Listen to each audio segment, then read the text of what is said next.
The Fake History of San Francisco.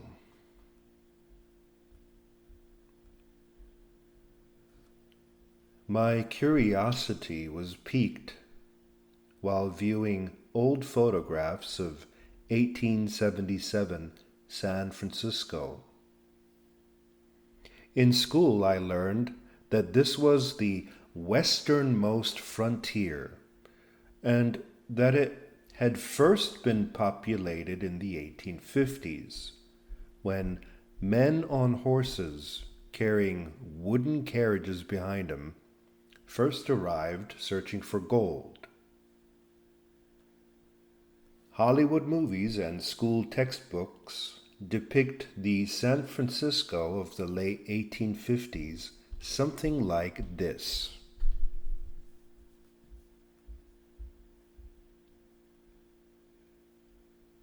A quaint little town of cowboys and carriages. The buildings are simple wood structures. There's even an alleged 1851 photo of San Francisco to support the drawings.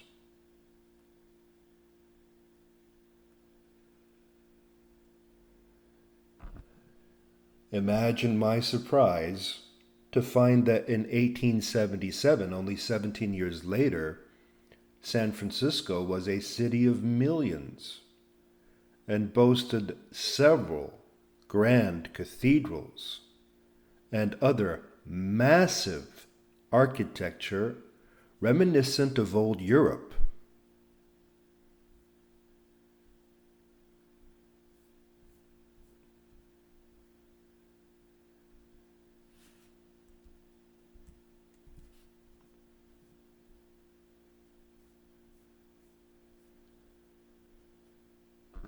Wow. So the time between 1860 and 1877 must have been a mass scale building project unlike anything in history. Just imagine how these cowboys on horse carriages built massive cathedrals within a shorter time than it would take to build comparable structures today with our advanced technology. How do you suppose gigantic granite stones were quarried on wooden carriages?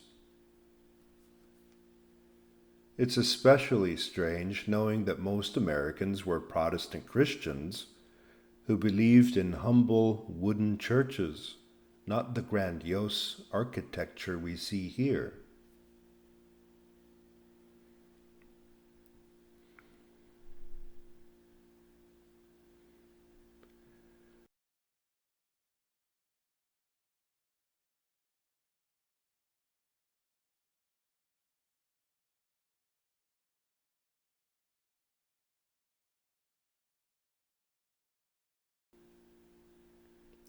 All of this was already built and standing in what Hollywood movies term the Wild, Wild West.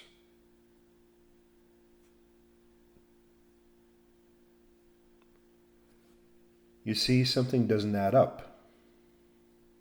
Who built this huge city that is on par with older European ones? When was it built if in 1850 there was almost nothing there? According to the Wikipedia timeline of San Francisco,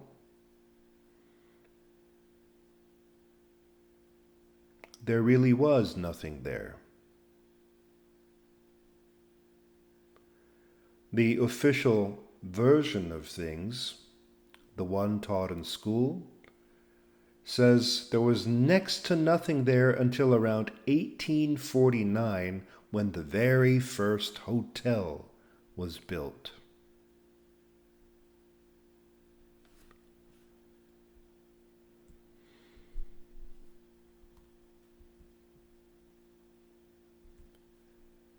The timeline continues, but no mention is made of when these grand buildings were built. How odd.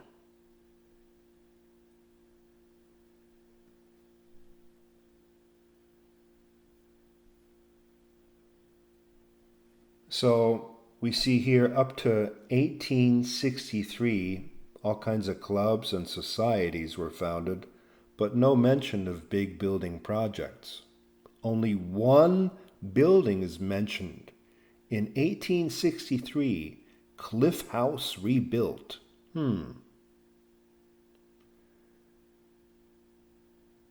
The Cliff House is a massive structure. Why does it say it was rebuilt? When was it first built? I found no mention of that, just that it was rebuilt in 1863. The timeline continues.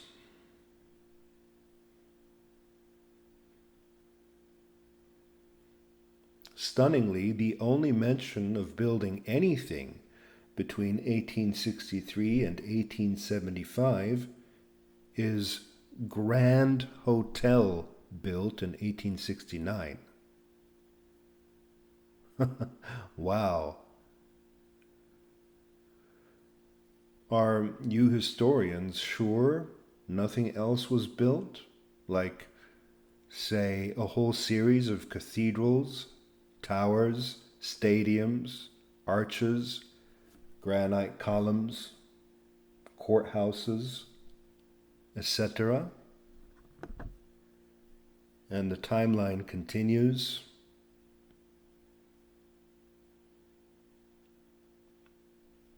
So then between 1875 and 1877, the Baldwin Hotel was built. Riddle me this. When was this massive city built that supposedly didn't exist in 1850? Where's that on the timeline?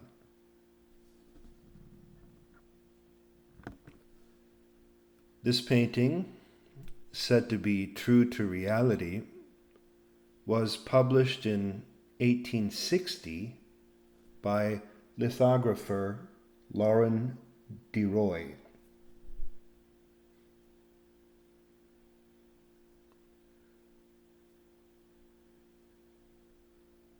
The photographs from 1877 prove that this painting is probably a true image of what a part of San Francisco really looked like in 1860. The problem? 1860 is only a couple of years after the quote-unquote gold rush years in which San Francisco supposedly looked like a typical cowboy town with wooden huts, a saloon, and a few horse wagons. It is unlikely that a place of such scale was built in less than 10 years, unless some unknown power and skill was deployed. How do you get from this in the late 1840s to the places you see in previous photos? Yes, I learned in school that there was a gold rush. The gold rush explains the rapid population increase and how they could afford to build all these structures, but it doesn't explain similar anomalies found in cities around the United States, cities that had no gold rush. See, for example, my article, The Fake History of Chicago. And if San Francisco only really started in the 1850s, then why are there many prior references to it? A brief look at the newspaper archive of the Library of Congress is revealing. This is from the Southern Telegraph, August 15, 1838. Here it says, there are several excellent ports along this coast: San Diego, San Barbara, Monterey, the Bay of San Francisco, and the northern port of Bondago. All afford anchorage for ships of the largest class. The port of San Francisco is too well known to require much notice in this place.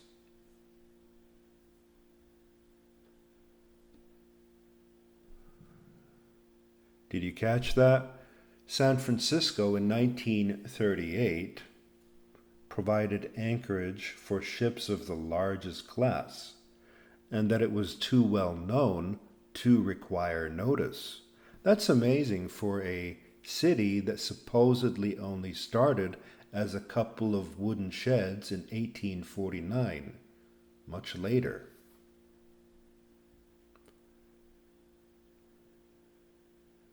This is from the Madisonian, March 18, 1842.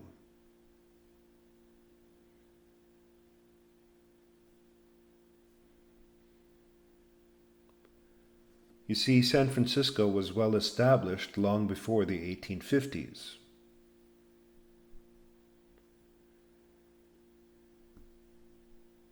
Here's an Hawaiian arrival schedule from 1840.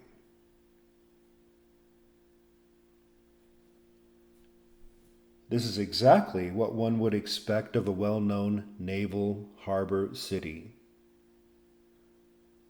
For it to look the way it looked on photographs of 1877, it would have had to been established for hundreds of years. If a city is built organically without some unknown high tech, that's how long it takes to grow to that kind of size. So what's going on? My best guess is that there was a big city there before, just like in other places claimed to have started in the 1800s. The structures of this city were partially destroyed in several quote-unquote great fires that San Francisco mysteriously experienced in the late 1800s and an earthquake in 1906. Some structures were repurposed as buildings of the quote-unquote World Exhibition, claimed to be temporary structures, and then torn down after the fair. If you read my article, The Fake History of Chicago, you know I don't believe these structures to have been fake and temporary. These are the alleged structures built for the World Fair, but there are no photos, drawings, or reports of any construction going on in the years before.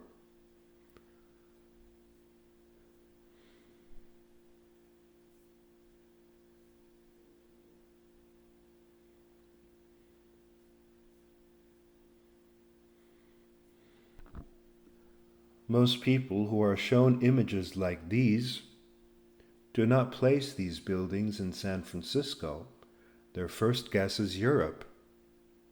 Give it a try. Show someone these images and have them guess which city they are looking at. The reason nobody guesses San Francisco is because the quote-unquote wild, wild west was supposed to have been wild in those days. On many maps of the time, the West is shown as the great unknown, the vast emptiness, the terra incognita. There are virtual maps that show U.S. population density over hundreds of years. I screenshot the year 1843 and got this. According to the fakers of history, all of these lands in the West were nearly unpopulated. One of the reasons I don't believe the San Francisco exhibition buildings are temporary or built only to be torn down after is because they architecturally match the other structures in the city that are not part of the fair, but what historians call real buildings. Look at the exhibition tower, for example, and then look at the San Francisco Ferry building.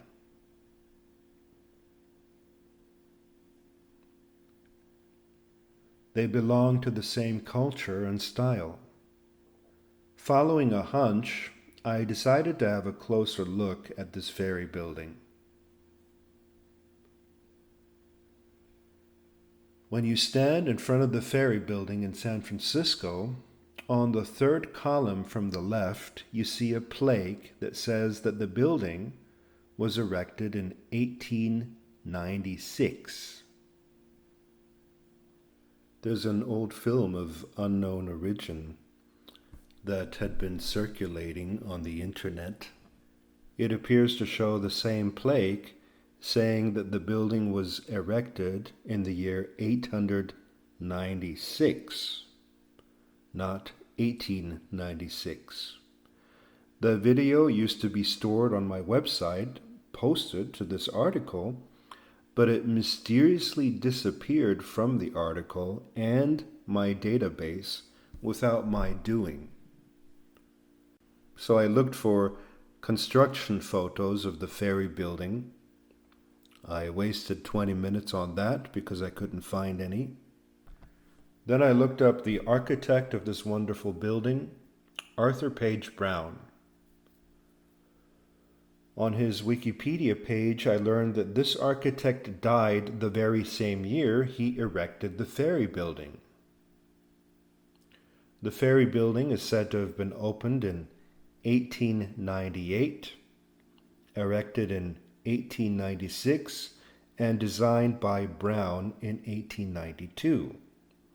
But I found no construction photos and no design plans. By the time the ferry building was presented to the world, nobody could ask the architect about it because he had been dead for 2 years. The page informs me that he designed a relatively ugly private house in San Francisco and then went on to design the biggest building in San Francisco to date. Of course, there are many similar looking buildings around the world, so perhaps he had inspiration from those. I found only one photo of Brown. Amazingly, no other structures than the house and the ferry building are attributed to him.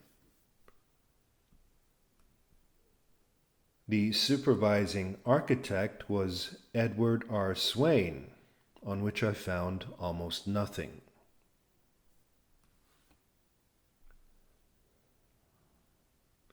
And here's a screenshot that I took from the mysterious video, which was fairly blurry, being an old video.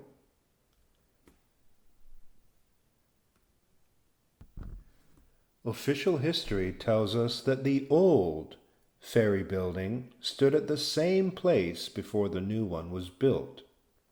There are many photos of the old ferry building from different angles.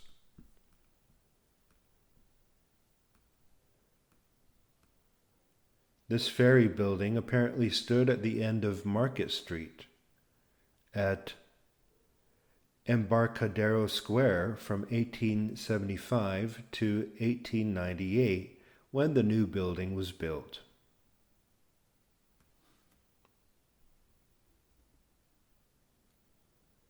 Unfortunately, I also found photos from the same period in which this older ferry building is absent.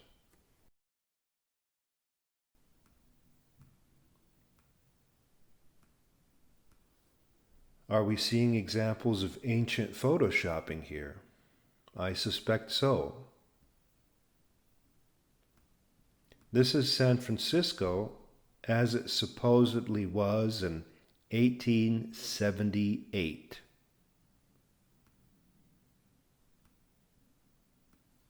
The map reveals plenty of structures that look anachronistic and warrant further inspection. But let's stay with the ferry building for now.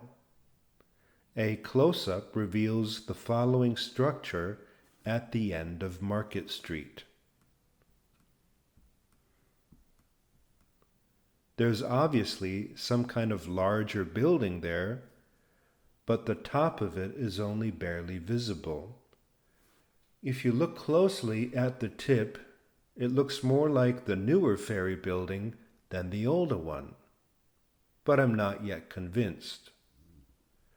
Unfortunately, all of the pre-1898 photos of Market Street pointing in the direction of where the ferry building might be are whited out.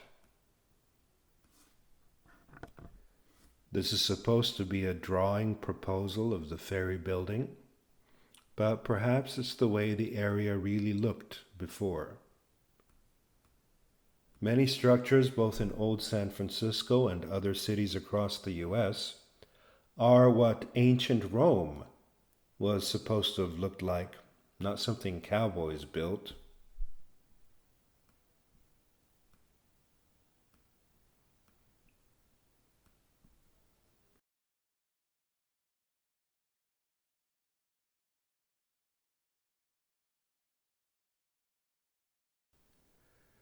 This, by the way, is said to be the oldest building in San Francisco, Mission Dolores. It was built in 1782. Whoa, what? 1782? Yeah. Apparently this pillared structure was the only building in the area until the 1850s when the gold rush started. Again, none of this is anything like Little House on the Prairie. We've been propagandized to think of the 1800s like this, when it was actually like this. And this, yes, this is old San Francisco. What do you make of it?